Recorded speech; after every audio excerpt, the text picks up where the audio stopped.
Bonjour les amis, je voulais juste vous faire un petit épisode très rapide pour vous dire que vous êtes déjà ce que vous cherchez à être.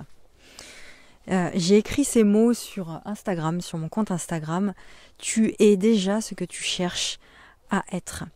Et j'aimerais aujourd'hui vous proposer de suivre une voie différente. La voie du cœur. C'est quoi la voie du cœur ?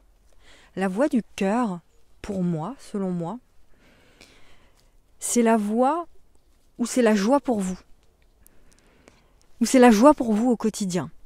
C'est la voie où ça crée des papillons dans votre ventre, en fait. C'est cette voie-là. C'est l'endroit où vous savez que c'est vous. Où vous savez que vous êtes au bon endroit, à la juste place. Où vous vous positionnez, où vous vous exprimez naturellement. Où c'est fluide, où ça coule de source, en fait. Vous vous dites, mais ouais, c'est ça, en fait. C'est votre vérité qui chante. C'est votre vérité qui danse.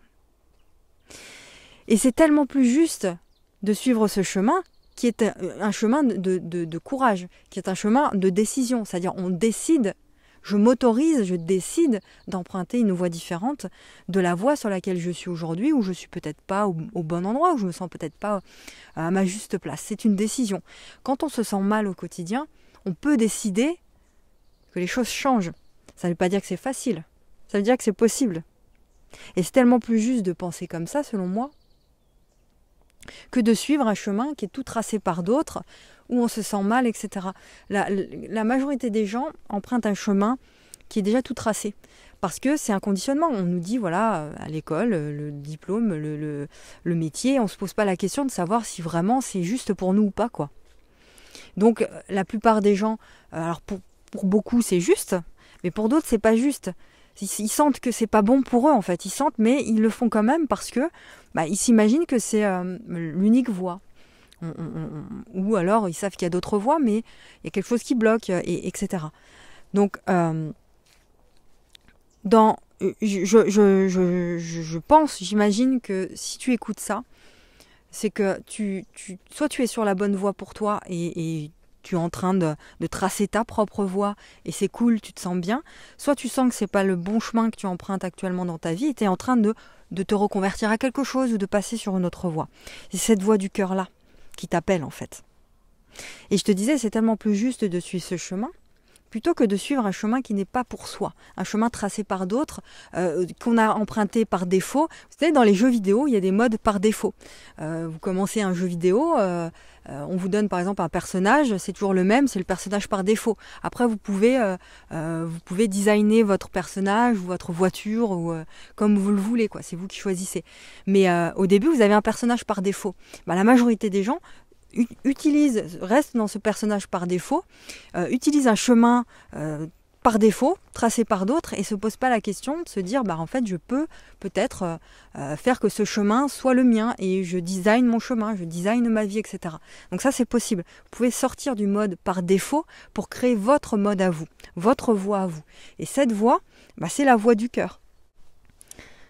Donc dans tout ce que tu vas expérimenter dans ta vie, dans ton entreprise, dans ton business, dans ton activité, dans tes projets, reste toujours proche de ton cœur, de ce qui vibre en toi, de ce qui résonne pour toi. Pour toi, pas pour le voisin, pas pour papa, pas pour maman, pas pour les profs, pas pour le patron ou le gouvernement ou je ne sais qui, pour toi. Et finalement, ce qu'on cherche à être, on l'est déjà. Et la voix du cœur nous prouve toujours ça. La voix du cœur nous prouvera toujours ça.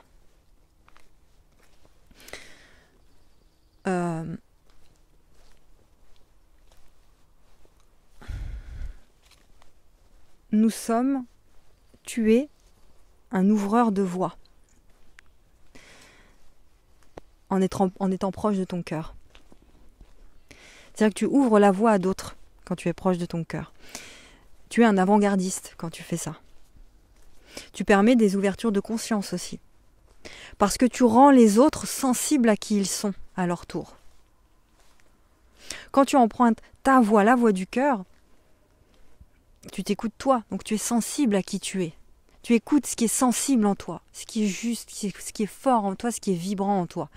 Et quand tu fais ça, tu deviens tellement lumineux, tu es un ouvreur de voie, un avant-gardiste, et tu permets aux autres de suivre cette lumière-là, qui émane de toi.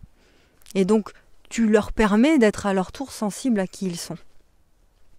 Rien qu'en étant toi et en exprimant qui tu es, en empruntant ta propre voix.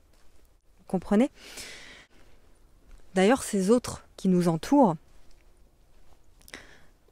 toutes ces personnes qui te critiquent, qui ne sont pas d'accord avec la voie que tu empruntes, eh bien ces gens-là, ils en profitent aussi, finalement. Ils te critiquent, etc. Mais ils profitent de ta décision, de ton choix. Ils profitent de qui tu es. Pourquoi ? Parce que tu contribues, en étant toi, à leur montrer leur part d'ombre, à leur montrer leurs propres blessures. Quelqu'un qui te critique, c'est quelqu'un qui te raconte sa propre histoire. Il ne te parle pas de toi, finalement. Quelqu'un qui te pointe du doigt, c'est lui-même qui le pointe du doigt. Il te raconte son histoire, il te montre ses propres blessures. Et donc, si tu permets, tu contribues à leur montrer leurs blessures. Rien qu'en étant toi et en exprimant qui tu es.